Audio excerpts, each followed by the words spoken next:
Am I the a-hole stories? Am I the a-hole for not wanting to continue fighting for custody of my 9-year-old daughter? I know the title will automatically have many call me the a-hole, but I am really struggling with my situation. My ex and I share our daughter 50-50. We do not have the best relationship, constantly in and out of court since my daughter was 1. She married into money, has everything she's ever wanted, more children, multiple cars, etc., but she still wants full custody of our daughter. When the pandemic started, she kept our daughter, claiming I would expose her. She refused to let me see her or talk to her for 2 months. I, of course, contacted the police multiple times, who did nothing, and my attorney couldn't do anything. When restrictions were lifted, I was reunited with my daughter. Things were great for the first couple of days, but then her attitude changed. She was always sad and crying. Took a while, but my wife and I were able to create a safe enough space for her to share her feelings. Long story short, what she shared made me report it to CPS with the consultation of my attorney. When CPS finally got involved, the investigator found nothing, but my ex essentially blamed everything on me. Apparently during the time my ex didn't allow me to see my daughter, she had our daughter write a diary of how unhappy she was with me and my wife, how mean and horrible we are to her, what we do to her, all of which are complete lies. The CPS investigator confirmed that's what my daughter said, and has the diary as proof.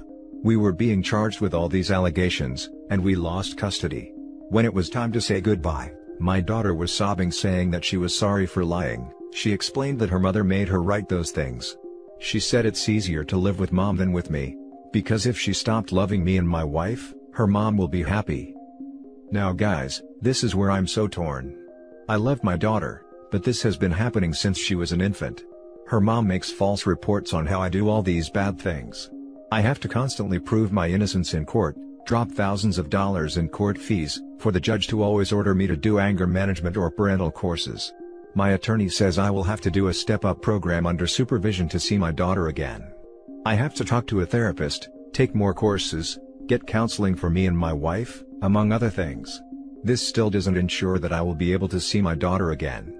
My attorney also says that if given custody back, I will have to be very careful with my daughter, because since she made these allegations, the next time mom wants to try something, they will automatically take her away and I could face jail time. I'm exhausted, so tired of this uphill battle for me to constantly get pushed back down.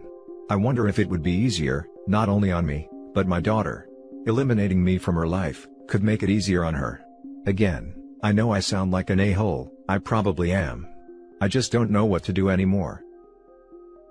Now for the top comments. Not the a-hole. Seriously man, you are not an a-hole for putting yourself first, after being defeated against impossible odds.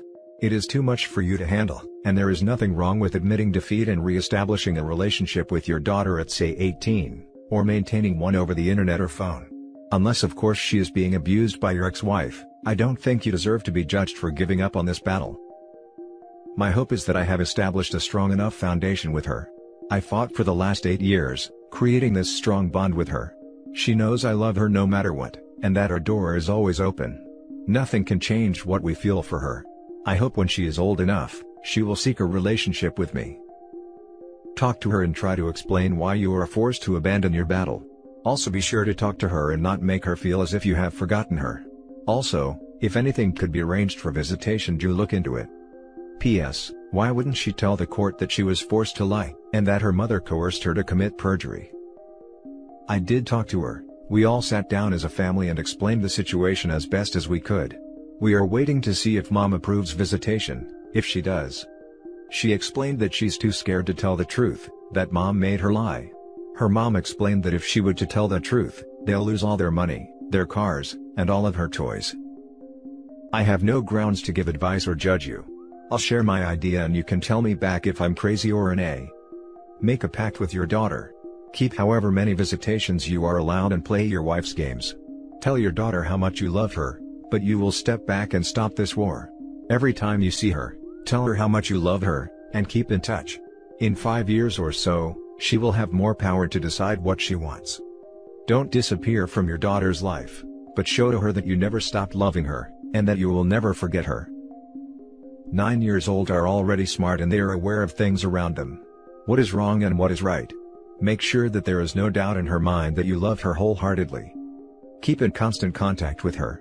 Like getting her a cell phone or something, so you can call or chat with your daughter. Give her a plushie or something cute, so that she can remember you by. Not the a-hole, if you're facing the possibility of jail time, but I agree, continue to show and tell her that you love her unconditionally for the rest of her childhood. If you aren't able to spend time with her in the same physical space, do video chats, write letters, email, call, message, weekly, at least. Send her packages for special occasions, but also just when you see things that remind you of her. Share things about yourself, and ask about her so she still feels like you know her, and she knows you. Do not stop the communication, even if it's only one way. If for some reason you don't think she'll see these communications because your ex will intercept, then keep a record/copy of any communication, or give to her at a later date. Every letter, email, or gift you would have sent. Good luck, OP. The next story is titled, Am I the a-hole for kicking my brother out when he yelled at me for having a baby? I have 2 kids, from 2 previous relationships, and I'm now with my boyfriend, who also has 2 kids from a previous relationship.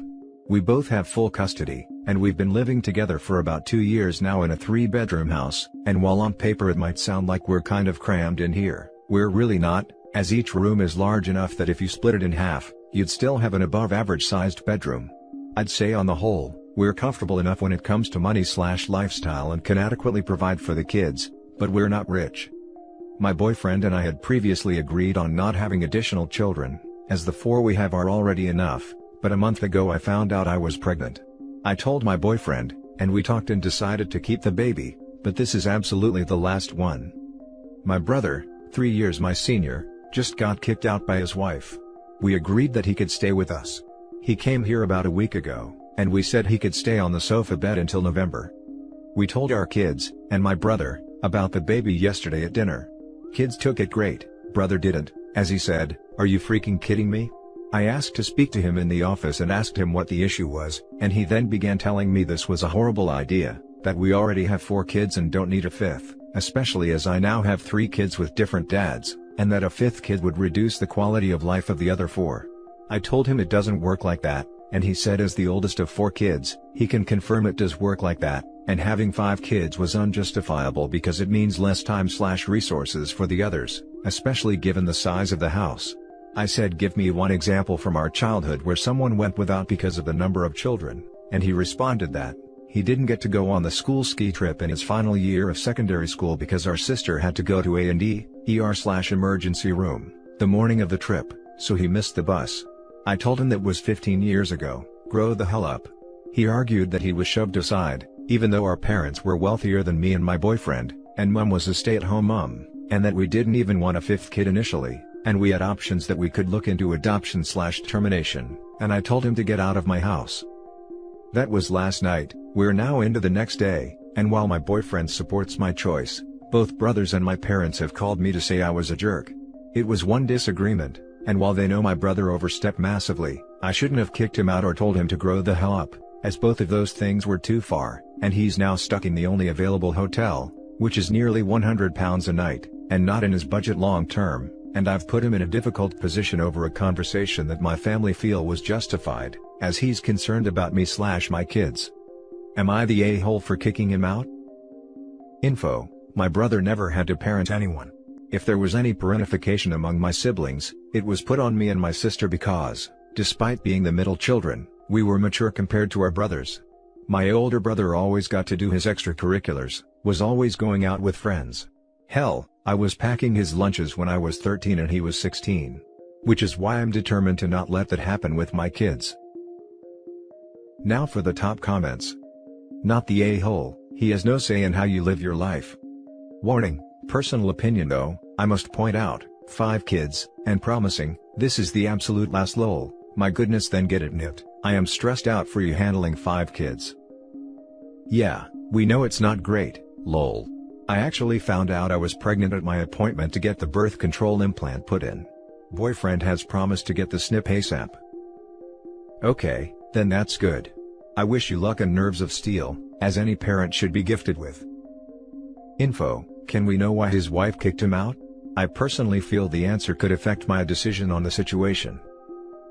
I know she kicked him out because he cheated, but he says she also cheated on him and that he didn't really cheat, So it sounds like he came close but didn't, however I have no proof for either side. Not the a-hole for kicking him out.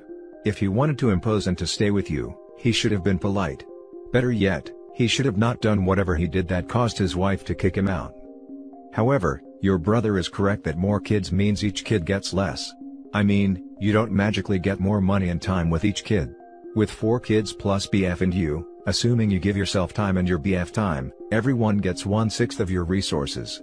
With a 5th kid, everyone will get 1/7. And when the baby is a newborn, the baby will get nearly 100% of your resources, so for a while everyone else gets 0. But none of that is your brother's business. He was an A. As the oldest of 8, I would like to put in my 2 cents on that second paragraph. My parents did a great job of giving all of us attention and not putting extra pressure on me to raise my younger siblings. I might not have gotten quite as much time with my parents as I would have as an only child, but I have all of these great siblings I am very close to, in addition to my parents. The 1/7 of mom's time can be balanced out by having so many playmates at home. I think you can have a healthy or unhealthy family just as easily with few or many kids, as long as finances aren't the issue. Now for the last story. Am I the a-hole for telling my sister to shut the hell up after she constantly tries to parent me? Backstory: my sister moved back in about 8 or 9 months ago, since she couldn't afford her apartment, and her college is fully online now. She hasn't lived at home since she was like 20 and I was 13, and other than Thanksgiving or Christmas, I rarely if ever saw her. I am now 18 and she's 25. Since moving back in, she has tried really hard to be a second mom to me. Like I get being sort of like a parent sometimes, because I mean she was, when I was really younger and had to watch me from time to time, but holy crap is it annoying now. We all work full-time jobs, so most of the time, we are too busy to deep clean the house or consistently do the dishes, or really anything until one of us has the days off. Some tasks my mom tells me to do I forget, and don't do it till a couple hours later, and I admit that is my fault and my mom is pretty chill about it, but my sister needs to get all up in arms, and how what I'm doing is disrespectful, and how I am being rude. Main story: about 2 days ago while at work, my mom texted me to take out the trash before I go to bed, and when I got home, everyone was already asleep. I totally forgot to take it out and apologized to my mom and she was fine with it. But yet again my sister had to make a big deal out of it and said that I'm being super disrespectful, and how my attitude can never work in the real world. This is where I might be the a-hole. I said, "Can you please shut the hell up? You're not my freaking mom, so get off my butt." I just went to my room after that, cause I really didn't want to hear her scream about how entitled I am, or how I am disrespectful. When I got home from work yesterday, my PS4 and cable box weren't in my room, and my sister grounded me for being, you guessed it, disrespectful. I was pretty mad at this point and asked my parents to get my stuff back, which they did, but said I was way out of line for my comment and then made me apologize to her. She didn't need to apologize for literally stealing my stuff and grounding me. Am I the a-hole? Now for the top comments. Not the a-hole, but you need to call a house meeting, and sit everyone down and lay down some ground rules. You and your parents have been growing up together. I mean, you've been growing up and they've been growing their treatment of you up this whole time, and your sister has been left 5 years behind. So, catch her up. You're an adult now, and only your parents get to give you orders. She's your sister, not your babysitter, and you don't owe her any respect that she doesn't return. However, given the fact that she did take care of you when you were younger, you do need to cut her some slack. She took responsibility for you, to the benefit of all, so give a little, and let her catch up. I get your point, but not every situation in which an older kid is sometimes in charge of the younger ones is parentification. Using it in this way diminishes actual situations where kids are given inappropriate responsibilities. Not the a-hole. Your sister isn't making it in the real world either. She moved back in. She's insecure about that, and is taking it out on you. Your parents are absurd though for allowing her to take your stuff and ground you. They are giving her power over you, and that's messed up. Address it with the parents. If they do nothing next time, call the police. She isn't a parent. It is theft. She never did college, but she hated her job that she was doing when she moved out and started college when she was 23. Not the a-hole. You don't owe her much respect if she's treating you like that. I'm not sure your sister understands that you don't answer to her either. Just ignore her next time if possible. Can you lock your room? This a million times. I came home from school one day to my elder sister just sitting in my bedroom floor using my things. She was asking for hair products and all that. I didn't say anything to her because she would have blown up. I just bought 2 giant C-hooks, screwed one to the door, one to the wall, and padlocked them. The problem wasn't mine anymore. And that's it for this video guys. If you have thoughts to share, leave a comment below. Don't forget to hit like and subscribe if you like this content. I'll catch you in the next one. Good day everyone.